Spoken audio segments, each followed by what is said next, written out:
aduna kahay mapanday nga balaod no. Yes. Ang Kongreso baga kasama nining kutay sa series of hearings kalabutan sa AGK at war on drugs sa kanhi administrasyon. Kana ka Jumando, ako basihan una ha ang comment ni mga netizens niingon gyud sila nga wa gyud ay mapanday nga balaod ang mga kongresista hong sa hearing kag habiin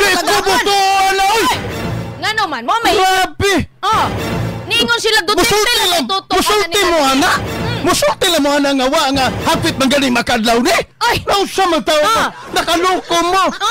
Una-una pod ninyo ang effort po sa komite.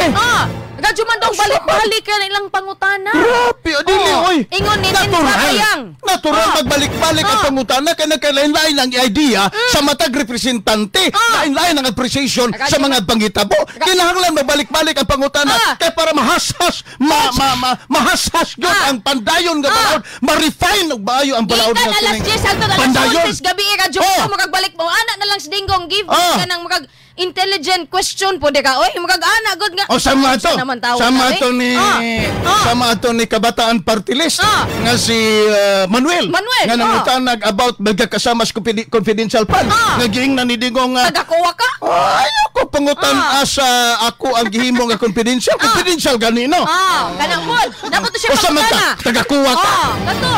Tagakuha ka. Kana giingnan po niya si Representative Brosas nga. Are you an investigator? Don't ask me question na mutubag ko yes or no. Kamayo ana. Kapit ka pagkapanday nga balaod ning abot sa panahon. Dito pa lang ka Jumandog pag ingon og papangutan are you an investigator? Yes, dili na ko pwede matubag ang imong pangutang nga yes or no. Wa gyud sila mapanday nga balaod kay gitumbok nga pud ni FPRRD ang ilang mga pangutan nga wala silang wala na stick to the plan ka Jumandog. Kay suma sa imong giingon na pay remaining Halpin hearings nga pabuton. Napa daw. Ilan pa? Mga awata kabalo kay kagabihan na sila natay next hearing